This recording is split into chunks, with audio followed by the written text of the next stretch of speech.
దాంట్లో పంచభూతాల్లో ముఖ్యమైనది ఒకటి వచ్చేసి నీళ్లు, అలాగే భూమి. సో మనుషులందరూ భూమి మీద ఉండడానికి కారణమే అది కదా సార్. సో మన భూమి ఒక అయస్కాంత శక్తి. సో ఇప్పుడు మనందరం కూడా సార్ భూమికి దూరం అయిపోయినాం. ఒక 30-40 ఇయర్స్ బ్యాక్ మన లైఫ్ స్టైల్ ఎట్లా ఉండేది సార్? టోటల్ కూడా ఇలాగ మట్టి ఇళ్ళలో ఉండేవాళ్ళం.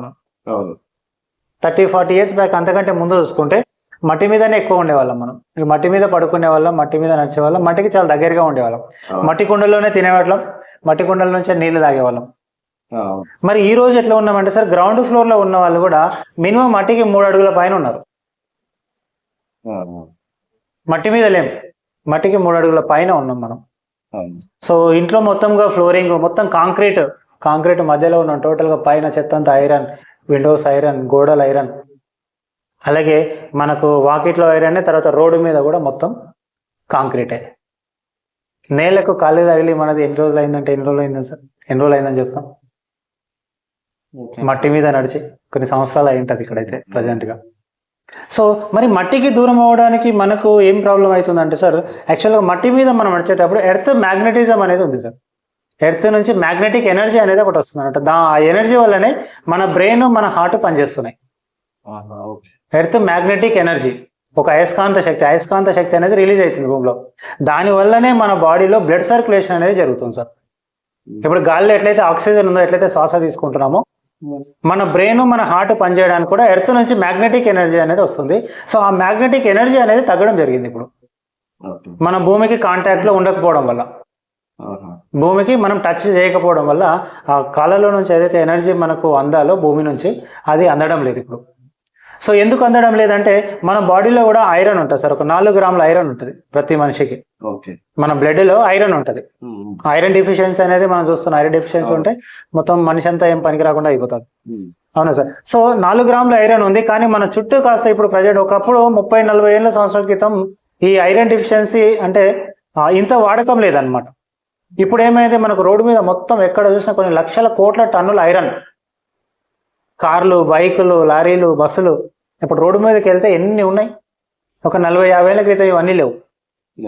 అవునా సార్? సో మనం మట్టికి దూరం అవడం ఒకటే అయింది, అలాగే మన చుట్టూ ఐరన్ వాడకం అనేది పెరిగిపోయింది. ఇప్పుడు కూడా టోటల్ గా ఐరన్ చెతికిందనే ఉన్నాం మనం. సో ఇలాంటి లైఫ్ స్టైల్లోకి వచ్చేసినాం అనమాట. ఇప్పుడు భూమికి అంటే గ్రౌండ్ ఫ్లోర్ లో ఉన్న వాళ్ళు కూడా 3 అడుగుల పైన ఉన్నారు. అలాగే first floor, second floor, third floor, fourth floor అనుకుంటూ పోతే కొన్ని 100 అడుగుల పైకి వెళ్ళిపోతున్నాం మనం. సో దానివల్ల ఏమవుతుందంటే సార్, మ్యాగ్నెటిక్ ఎనర్జీ అనేది మనిషికి అందడం లేదు. ఇది చుట్టుపక్కల ఇవన్నీ కూడా లాగేసుకుపోతున్నాయి. సో దానివల్ల ఏమవుతుందంటే సార్, మన బ్లడ్ సర్క్యులేషన్ అనేది డిస్టర్బ్ అయిపోయింది. సో బ్లడ్ సర్క్యులేషన్ డిస్టర్బ్ అవడం వల్ల ఏమవుతుందంటే, మన ఆర్గాన్స్కి ఎంతైతే బ్లడ్ సరఫరా అవ్వాలో అంత మొత్తంలో సరఫరా అవడం. 78 ఆర్గాన్స్ ఉన్నాయి మన బాడీలో. ఆ డిస్టర్బెన్స్ అవ్వడం వల్ల ఎంత మొత్తంలో మనకు బ్లడ్ సర్క్యులేషన్ అనేది జరగాలో, కాళ్ళ నుంచి తల వరకు, తల నుంచి కాళ్ళ వరకు, అంత మొత్తంలో జరగడం లేదు. సో జరగలేకపోవడం వల్ల ఏమవుతుందంటే టోటల్గా డిస్ఫంక్షన్ అనేది స్టార్ట్ అయిపోయింది. సో ఫర్ ఎగ్జాంపుల్ ఎట్లా అంటే, ఫర్ ఎగ్జాంపుల్ మీరు ఒక 3 పూటలు కలిపి 1 కిలో తినే మనిషి ఉన్నారు సార్. మీకు 1/2 కిలోనే పెడితే ఏమవుతుంది? సరిపోదు కదా. సేమ్ అదే పద్ధతిలో మనకి ఎంత మొత్తంలో అయితే మన ఆర్గాన్స్కి ఈ సర్క్యులేషన్ అందాలో, ఈ డిస్టర్బెన్స్ అవ్వడం వల్ల తక్కువ మొత్తంలో అందుతుంది అనమాట.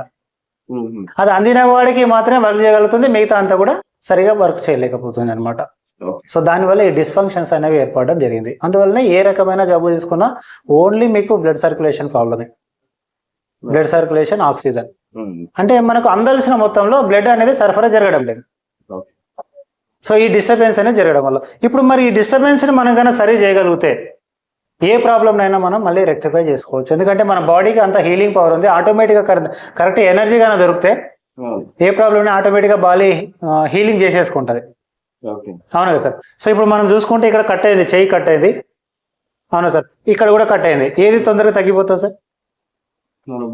మన బాడీ ఇది ఎప్పటికీ అట్లాగే ఉంటుంది, కానీ మన బాడీకి ఆటోమేటిక్గా తగ్గిపోతుంది ఒక 15 రోజులకో, 1 నెల రోజులకో. అంటే హీలింగ్ పవర్ ఉందనే కదా అర్థం. అదే కానీ దీనికి కరెక్ట్ హీలింగ్ పవర్, కరెక్ట్గానే ఎనర్జీ ఉంటే సో ఏ ప్రాబ్లం అయినా ఆ విధంగా మనం తగ్గించుకోవచ్చు అనమాట.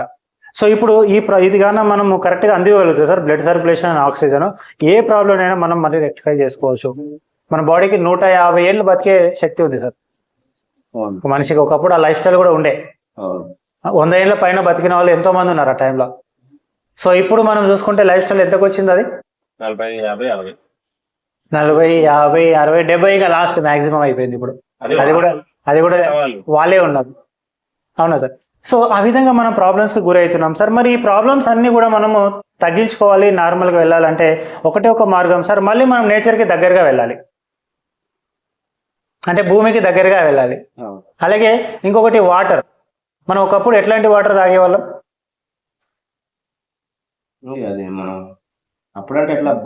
న్యాచురల్ వాటర్, బోర్లు, చేతి బోర్ల నుంచి కొట్టుకొని తాగేవాళ్ళం. ఆ రోజు తాగేవాళ్ళం, మళ్ళీ నెక్స్ట్ డే మళ్ళీ తెచ్చుకునే వాళ్ళం పోయి. బావిలో, ఊట బావిలో నుంచి నీరు, చేదుడు బావిలో నుంచి నీరు. అంటే ఆ మట్టిలో నుంచి రావడంతో ఏమయ్యేదంటే సార్, ఆ మ్యాగ్నెటిక్ ఎనర్జీ ఏదైతే ఉందో ఆ వాటర్లో ఉండేది. సో ఇప్పుడు ఏం జరుగుతుంది, మనం ఎలాంటి నీళ్ళు తాగుతున్నాం ఇప్పుడు? టోటల్గా స్టోర్డ్ వాటర్.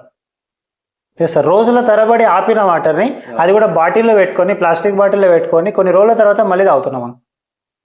అది నెల అయిందా, 2 నెలలు అయిందా, సంవత్సరం అయిందా కూడా తెలియదు మనం. అందువల్ల ఏమవుతుందంటే సార్, స్టోర్డ్ వాటర్లో ఏమవుతుందంటే సార్, మాలిక్యూల్ సైజు పెరిగిపోతుంది అనమాట. స్టోర్డ్ వాటరే ఖరాబ్ అవుతుంది తొందరగా, పారుతున్న నీళ్ళు ఖరాబ్ కాదు ఇప్పుడు.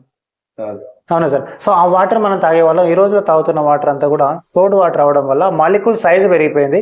అందువల్ల మన బాడీలోకి మనం తాగుతున్నాం కానీ 2-3 లీటర్ల నీళ్ళు తాగుతున్నాం, అయినా సరే మన బాడీలోకి అది పెనట్రేషన్ అనేది జరగడం లేదు, మన సెల్స్కి వెళ్ళలేకపోవడం వల్ల. సో బాడీ కూడా డీహైడ్రేషన్కి గురవుతుంది సార్.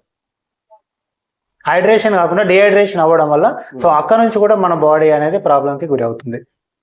సో ఇక్కడ దానికోసమే సార్ ఈయన సాగర్ జోషి అనే పర్సన్, ఇప్పుడు మనం నేచర్కి దగ్గరగా వెళ్ళలేము కాబట్టి ఈయన ఏం చేస్తారంటే సార్, భూమిలో నుంచి 800 ఫీట్ల నుంచి 1000 ఫీట్ల దగ్గర మైనింగ్ చేయించి న్యాచురల్ మ్యాగ్నెట్స్ని తీసి, న్యాచురల్ మినరల్స్ని తీసి నానో టెక్నాలజీ ద్వారా ఒక మ్యాగ్నెటిక్ బెడ్ని తయారు చేయడం జరిగింది సార్.